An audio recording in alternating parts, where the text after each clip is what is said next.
ശബരിമല സ്വർണ്ണക്കൊള്ളക്കേസിൽ മുൻ administrative officer Murari Babu ഇന്ന് ഇഡിക്ക് മുന്നിൽ ഹാജരായേക്കും.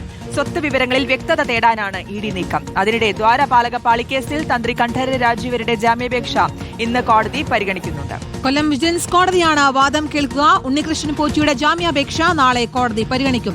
മനീഷ് മഹിപാൽ നൽകും വിശദാംശങ്ങൾ. മനീഷ്, ഒരു ഭാഗത്ത് ഇഡി നടപടികൾ ആരംഭിച്ചു കഴിഞ്ഞു, ചോദ്യം ചെയ്യലിലേക്കടക്കം കടന്നുകൊണ്ടിരിക്കുന്നു.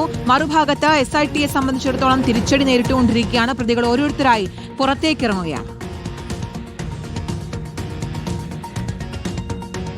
കീർത്തന, ശബരിമല സ്വർണ്ണക്കൊള്ളക്കേസിൽ രജിസ്റ്റർ ചെയ്ത 2 FIRൽ 12 പ്രതികൾ നിലവിൽ 2 പ്രതികൾ നിലവിൽ പുറത്തേക്ക് എത്തുന്നു എന്നതാണ് ഏറ്റവും പ്രധാനപ്പെട്ട കാര്യം. അതിൽ സുധീഷ് കുമാറും മുരാരി ബാബും പുറത്തേക്ക് എത്തിക്കഴിഞ്ഞു.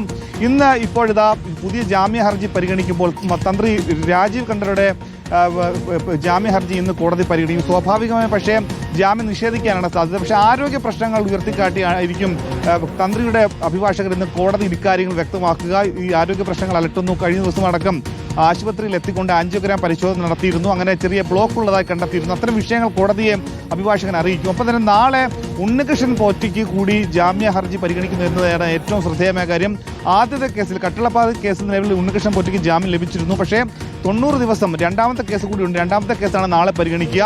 രണ്ടാമത്തെ ദ്വാരപാലക കേസിൽ 90 ദിവസം പൂർത്തിയായ ഘട്ടത്തിൽ സ്വാഭാവികമായി തന്നെ ഉണ്ണികൃഷ്ണൻ പോറ്റിക്ക് ജാമ്യം ലഭിക്കും. ഒപ്പം തന്നെ ആ കേസിൽ കുറ്റപത്രം ഇതുവരെയും സമർപ്പിച്ചിട്ടില്ല.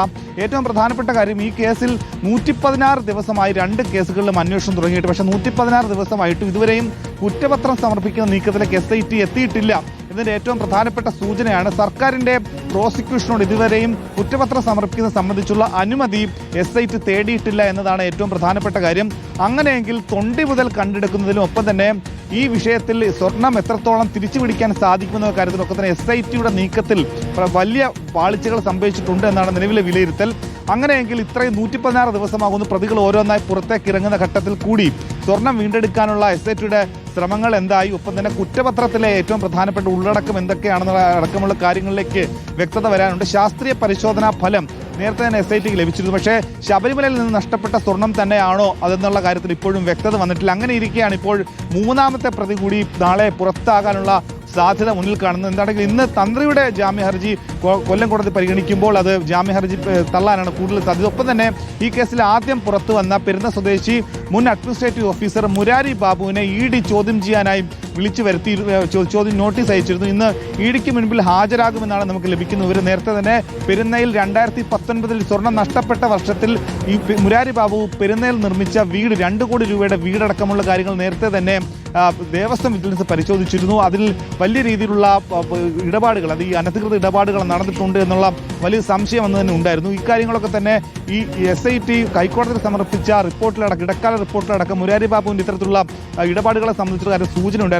ഇത്തരം കാര്യങ്ങളിലാണ് ECR രജിസ്റ്റർ ചെയ്ത് കേസെടുക്കാനുള്ള EDയുടെ നീക്കം വരുന്നത്. അങ്ങനെ കള്ളപ്പണം വെളുപ്പിക്കൽ നിരോധന നിയമപ്രകാരമാണ് ED ഈ വിഷയത്തിൽ ഇടപെട്ടുകൊണ്ട് മുരാരി ബാബുവിനെ കുരുക്കാക്കുന്നത്. അങ്ങനെ ഒരു വശത്ത് SITയുടെ ശ്രമങ്ങളൊക്കെ തന്നെ, SITയുടെ ഈ അന്വേഷണത്തിലെ പ്രശ്നങ്ങളൊക്കെ തന്നെ പുറത്തു വരുമ്പോഴാണ്, അല്ലെങ്കിൽ പ്രതികൾ വെളിയിൽ വരുമ്പോഴാണ് ED ഈ വിഷയത്തിൽ കടുപ്പിക്കുന്നത്. പക്ഷേ ED തന്ത്രി രാജീവ് കണ്ഠരരുടെ വീട്ടിലോ അല്ലെങ്കിൽ രാജീവ് കണ്ഠരുമായി ബന്ധപ്പെട്ട കാര്യങ്ങളിൽ പരിശോധന നടത്തിയിട്ടില്ല എന്നത് ശ്രദ്ധേയമാണ്.